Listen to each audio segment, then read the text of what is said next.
प्रधान जी क्या कहेंगे आज की बैठक में? हाँ, आज की जो मीटिंग है, मीटिंग के अंदर उपस्थित हमारे बलविंदर सिंह जी बाजवा, संजीव जी और पूरे साथी, जय सिंह जी जलवेड़ा, बीके शहीद भगत सिंह की मीटिंग हुई है। और 17 तारीख को नवदीप जलवेड़ा की रिहाई के लिए एक प्रदर्शन रखा गया है। किसान मजदूर मोर्चा, एसकेएम नॉन पॉलिटिकल दोनों मोर्चों की तरफ से, क्योंकि सरकार ने काफी तशद्दुद नौजवानों के ऊपर किया, जहां अनीस खटकड़ को जेल के अंदर 31 दिन तक किसी को मिलने नहीं दिया गया। और गुरकीरत की और अनीस की तो बेल हो गई, लेकिन नवदीप की बेल भी उन्होंने रोक दी। इस संदर्भ में फैसला लिया गया है कि 17 तारीख को 2 दिन का एसपी घेराव अम्बाड़ा में रखा गया है। अगर सरकार 17-18 को कोई फैसला नहीं लेती है, उनकी रिहाई अर्नीज नहीं करती, तो 18 तारीख को फिर शाम को 5 बजे फैसला लिया जाएगा। उसको आगे बढ़ाना है या और किसी का घेराव करना है, वो वहां पर मौके पर फैसला लिया जाएगा। उस संदर्भ में आज मीटिंग ली गई है और सभी साथियों की ड्यूटियां लगाई गई हैं कि ज्यादा से ज्यादा संख्या में किसानों को लामबंद किया जाए। जो धक्काशाही सरकार हमारे साथ कर रही है, जैसे नवदीप के साथ टॉर्चर किया गया, उनकी जैसे टांगों के ऊपर लकड़ी से ऊपर 4-5 पुलिस वालों ने चढ़कर, बेलना बोलते हैं उसको, चलाया गया, पानी के अंदर डुबोया गया, तशद्दुद किया गया है। उन सभी बातों को अपने पब्लिक तक लेकर जाएं और सभी किसानों से अपील करें। सभी वर्गों की लड़ाई है, सभी साथियों से अपील करें और 17 तारीख को बड़ी गिनती के अंदर अम्बाड़ा में पहुंचे और वहां पर 11 बजे अनाज मंडी में इकट्ठे होकर फिर एसपी दफ्तर की तरफ चलना है। उसके संदर्भ में आज मीटिंग की गई। 17 को पूरे हरियाणा से कैसा भी आए? हरियाणा में सभी किसान साथियों से, सभी किसान नेताओं से अपील की गई और सभी पहुंचेंगे। और पंजाब से भी बड़ी संख्या के अंदर किसान, राजस्थान से भी बड़ी संख्या के अंदर किसान वहां पर पहुंचेंगे। कोई जगह रखी है, कहाँ इकट्ठे होंगे? हाँ, अम्बाड़ा की अनाज मंडी में रखा गया है कि 10 बजे वहां पर इकट्ठा होंगे। 11 और 12 के बीच में फिर वहां से जब सभी किसान साथी वहां पर पहुंच जाएंगे, फिर वहां एसपी दफ्तर की तरफ कूच किया जाएगा। 1-2 बार पहले भी आप लोग किसान संगठन मिले हैं, एसपी से ये आश्वासन मिला आप लोगों को कभी? देखिए सर, जो हमारा लंबा समय था, हमने ट्रैक को भी रोक कर रखा 30-32 दिन रेलवे को, लेकिन सरकार के कान पर कोई ज्यों नहीं रेंगी और प्रशासन ने भी किसी तरह की कोई आगे बढ़कर बात करने की कोशिश नहीं की है।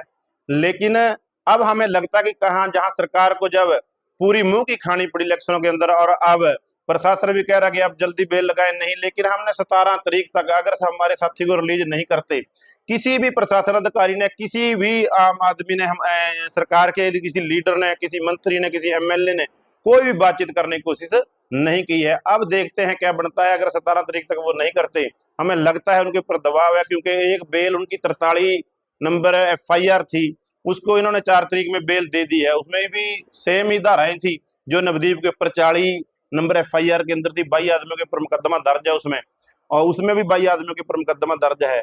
तो हमें लगता है भी जब किसान साथियों ने अपनी बड़ी मुहिम चलाई है सभी संगठनों ने, तो उसका प्रेशर है। एक में बेल हो गई है, उसमें देखते हैं दूसरी में सरकार होने देती है कि नहीं हो। 18 को अम्बाला पहुंचेगा? नहीं जी, 17 को अम्बाड़ा में 2 दिन का घेराव है एसपी का, 17 और 18 का।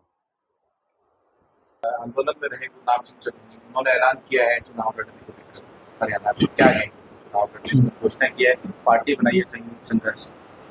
देखिए, आजाद देश के अंदर, लोकतंत्र के अंदर सबको अपनी आजादी है। कोई, उन्होंने बड़ा लंबा आंदोलन सड़कों के ऊपर भी किया, कोई दो राय नहीं है। उन्होंने बड़ा 30 साल के आसपास संघर्ष किया। अब उनका जो मानना है साथियों का, उनका पूरे हमारे साथी रहे, हम भी उनके काम सीखा है, उनके साथ काम भी किया है। अब उनका मानना है कि जहां आंदोलनों के माध्यम से हमने काम करा है, कि उनका अब हम सरकार बनाकर वो सोचते हैं कि हम अपना किसानों का भला करेंगे। उनको मुबारकबाद है, वो अपनी आवाज उठाने का उनका तरीका दूसरा है, उन्होंने अपना लिया है, अच्छी बात है। उनको आजादी है, कोई भी साथी, वो गुरनाम सिंह के कोई भी इलेक्शन लड़ सकता है, कोई भी अपनी पार्टी बनाए, सबको आजादी है।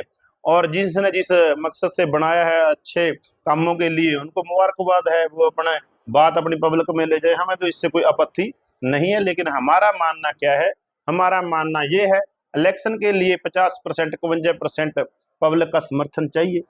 और आंदोलन करने के लिए अगर 1% लोग भी सड़कों पर आ जाएं, तो 3 काले कानून जैसे रद्द हो जाते हैं। ऐसे ही हमारा मानना है कि अगर हम संघर्ष के रास्ते से जितनी जल्दी अपनी मांगे मनवा सकते हैं, अगर आज हम एमएसपी गारंटी के कानून की बात पूरे देश के अंदर आपके मीडिया के माध्यम से, विपक्षी लोगों के माध्यम से और सरकार को, हर एक गली मोहल्ले चौराहे के ऊपर किसानों ने, मजदूरों ने सवाल पूछा, हम अपने आंदोलन को कामयाबी मानते हैं। और आज विपक्ष के लोग भी कहते हैं हम एमएसपी गारंटी कानून बनाएंगे, जो 2007 में हमारी स्वामीनाथन की रिपोर्ट को दबा कर रखा। इसलिए हमारे जो आंदोलन का रास्ता है हम उसे अच्छा मानते हैं और हमें आस और उम्मीद है, जैसे हमने 3 काले कानून रद्द करवाए, अगर हम सोचते कि 273 एमपी बनाएंगे और उसके बाद कानून रद्द कराएंगे, संभव नहीं था। लेकिन आज भी हमें यही लगता है कि हम आंदोलन कर कर ही एमएसपी गारंटी कानून बनाकर 150 करोड़ की जो अवाम है, उन लोगों की जो लूट कारपोरेट घराने और सरकार मिलकर कर रही है, हम अपने आंदोलन के माध्यम से उस एमएसपी गारंटी कानून बनवाकर पूरे देश के किसानों के अंदर, मजदूरों के अंदर जहाँ खुशहाली लाने का काम करेंगे, देश की जीडीपी को बढ़ाने का काम करेंगे।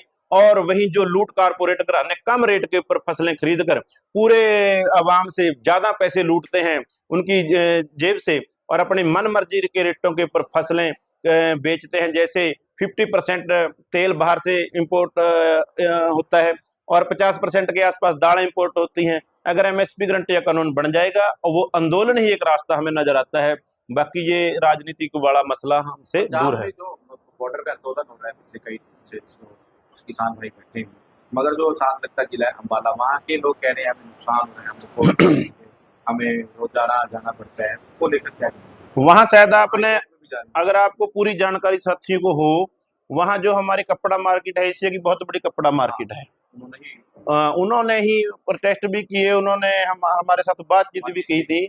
हमने उनसे पहले भी कहा था और 2-3 बार उनसे मीटिंग भी हुई भी, रास्ता हमने नहीं रोका, रास्ता रोका है सरकार ने। कोई भी साथी है वो अपना राजपुरे की तरफ से आए, हमारा कोई भी साथी उनको रोके तो हमें कह सकते हैं ना भी रास्ता रोका है। रास्ता हमने उनको कहा, उनको समझ में भी आई ये बात, वो समझ गए हैं इस बात को भी, रास्ता किसानों ने नहीं रोका। जो रास्ता रोका हुआ हरियाणा सरकार ने रोका हुआ है और उसका जो खामियाजा है हरियाणा सरकार भुगतेगी। उन साथियों ने सभी ने प्रोटेस्ट भी किया है हरियाणा सरकार के खिलाफ, वहाँ प्रदर्शन भी किया है, वहाँ बंद भी किया है। ये सब खामियाजा सरकारों को भुगतना पड़ेगा, चाहे वो हमारी मांगे मानकर उसे जल्दी निपटारा करें या रास्ता खुले, हमें दिल्ली जाने दें, उनके ऊपर किसी पर कोई असर नहीं होगा। हमारा राजनीतिक तौर से हम किसी भी पार्टी का समर्थन या साथ नहीं देते, हम अपना आंदोलन के रास्ते अपनी बात को बुलंद करें और उसके अंदर हमने कामयाबी के जो हमारे मैं बता भी देना चाहता हूँ, 3 काले कानून हमने आंदोलन के जरिए रद्द कराए। और अब जो एमएसपी गारंटी कानून है आपके सामने होगा, लंबा समय हो गया हमें 140-45 दिन आंदोलन करते हुए, जहां हमने अपने साथियों की जान भी गंवाई है। हमने उन साथियों को भी बोला था जो हमारे अम्बाड़े वाले साथी हैं, हमने तो रास्ता खुलवाने के लिए अपने शुभ करने की जान गंवाई है, 4-5 साथियों की आंखें गंवाई हैं, 400 से ऊपर साथियों को इंजर्ड कराया है, सैकड़ों ट्रैक्टर ट्रैलियां तोड़वाए हैं, और इतना नुकसान सहने के बावजूद सरकार ने रास्ता नहीं खोला, हमने तो इतना जोर लगाया है। और इसी रूपरेखा के माध्यम से हमने अपने इन आंदोलनों के जरिए अपने एमएसपी गारंटी के कानून को आज एक एक किसान की जुबान के ऊपर, एक एक मजदूर की लड़ाई है। हमारी 200 दिन का रोजगार मजदूर को मिले, उसको 700 रुपये दिहाड़ी कम से कम मिले, और 10,000 पेंशन किसान और मजदूर जिन्होंने कम से कम रेट के ऊपर फसल बेचकर कम से कम रेट के ऊपर दिहाड़ी कर इस देश का निर्माण किया है, उस निर्माणकर्ता को भी हमें 60 साल के बाद 10,000 रुपये पेंशन मिलनी चाहिए। इन सब डिमांडों को हम अपने आंदोलन के माध्यम से, इलेक्शन के नहीं, आज विपक्षी लोग जो जिन्होंने हमारी स्वामीनाथन की रिपोर्ट दबा कर रखी कांग्रेस वालों ने, आज वही उनके नेता प्रतिपक्ष राहुल गांधी जी बोलते हैं कि हम एमएसपी गारंटी कानून देंगे, कर्जा मुक्त करेंगे। हम अपने आंदोलनों के माध्यम से इतना मजबूर करेंगे पॉलिटिकल लोगों को कि वो ये हमारे खिलाफ जो 75 साल के अंदर जितने भी कानून किसान और मजदूर के खिलाफ बने हैं, दोबारा कोई भी किसान और मजदूर के खिलाफ कानून बनाने की ना सोच सके। ऐसा माहौल हमने अपने आंदोलनों के माध्यम से करना है। राजनीतिक तौर पर हमारा मानना है, इनकी सोच एक ही है, कारपोरेट के खिलाफ कोई नहीं बोलता, डब्ल्यूटीओ के खिलाफ कोई नहीं बोलता, इसलिए हमने सभी वर्गों को लामबंद करना है, सभी वर्गों की लड़ाई है। जैसे अब बिजली बिल इन्होंने लागू कर दिया गया है, 2023 एक्ट बना दिया गया है, जिसके अंदर सबको स्मार्ट वो अपना मीटर लगाने पड़ेंगे, और सभी ग्रिड इन्होंने कारपोरेट घरानों को बेच दिए हैं। उनको लाभ देने के लिए अब भी ताजा इलेक्शन के बाद 15 से 20% टेलीफोन के अंदर इन्होंने बढ़ा दिए हैं रेट। इनको कोई नहीं रोक सकता अगर आप लोग जागरूक नहीं होंगे। पिछली बार 2000 में बता देना चाहता हूं, जुलाई 2020 के अंदर 60-62 रुपये डीजल के रेट थे, लेकिन सरकार ने कानून बना दिया कि प्राइवेट घरानों को इजाजत दी जाएगी, वो अपना रेट कम ज्यादा कर सकते हैं। उसके बाद गैस और पेट्रोल और डीजल के रेट कहां से कहां चले गए, शायद वो पिछले 30 साल में भी नहीं बढ़े थे। इसलिए ऐसा ही अगर लोग नहीं बोलेंगे, कारपोरेट घरानों के हक के कानून बना दिए जाएंगे। बिजली के रेट भी ऐसे ही, जैसे फ्री में जियो दिया जाता था, ऐसे ही 700-800 गुना बढ़ेंगे। ऐसे ही डीजल और पेट्रोल और गैस के रेट कितने बढ़े हैं, ये सब बढ़ेंगे। सब लोगों की लड़ाई हम लड़ रहे हैं और सब वर्गों के लोग इस बात को समझ रहे हैं, जिसका एक आंकड़ा अखबारों के माध्यम से शायद आप लोगों ने देखा भी होगा। उसके अंदर पूरे देश की जब उन्होंने एनालाइज करा तो 88% लोग वो थे जिनके पास जमीन है। उन्होंने कहा कि ये किसानों का आंदोलन ठीक है, मांगे वाजिब हैं। और जिन लोगों के पास जमीन नहीं है, वो खेती से संबंधित हैं, कोई कंपेन वाला है, कोई आड़ती है, कोई पल्लेदार है, कोई मजदूर है, उन्होंने माना 77% लोगों ने कि ये मांगे वाजिब हैं। और पूरी देश की आवाम की 65% लोगों ने कहा ये हमारा आंदोलन वाजिब है, डिमांडें जायज हैं, ये सरकार को माननी चाहिए। इस संदर्भ में हम इलेक्शन से दूर रहकर अपने आंदोलनों को मजबूत करेंगे और आने वाला समय पूरे देश के लिए अच्छा होगा। आप कमी कहाँ मानते हैं दिल्ली नहीं जा पाए? गुरनाम चटूर नहीं मानते हैं, राकेश टिकैत मानते हैं, या और नेता जो मोर्चे तक नहीं पहुंच पाए? आप इस देखिए, वो उन साथियों का सवाल है, वो मोर्चे तक नहीं पहुंचे। लेकिन जो आप अगर गए हो 13 तारीख को और 21 तारीख को, जहां वहां वो दीवारें हैं वो कंक्रीट की कर दी गई, वहां बैरिकेड नहीं थे, कंक्रीट की दीवारें थी, जिनको तोड़ने के लिए जो दिल्ली में और चंडीगढ़ हाईवे के ऊपर लगाई जिन्होंने, उन सरकारों को भी मशीनों के जरिए 7 दिन तोड़ने में लग गए। लेकिन किसानों ने अपनी जान की बाजी लगाकर भी दिल्ली जाने की कोशिश की। जब बच्चों के ऊपर गोलियां चलाई गई, शुभकर्ण की डेथ की गई और जिसकर्ण की बाजू में सीधी गोलियां सरकार ने चलाई, फिर वो इतना खामियाजा हम भुगतने के लिए तैयार नहीं थे कि हम अपने नौजवानों के ऊपर गोली चलवाकर उनको जान माल का नुकसान कर सकें। उस संदर्भ में फिर हम बैठे हैं और उसके बाद सरकार को, बीजेपी को, जहां 392-96 सीटें देहात से हैं, इनके पास इनको 70-72 सीटें लूज करनी पड़ी देहात से। और सरकार को हमने वो झटका पूरे हमारे आंदोलन को शुभ करने की जो उन्होंने शहीदी ली, उनको हर एक गली मोहल्ले के ऊपर को सामना करना पड़ा। और उसके संदर्भ में हम अपने आंदोलन को और मजबूत करेंगे और हम अपने हक का कानून बनवा कर रहेंगे।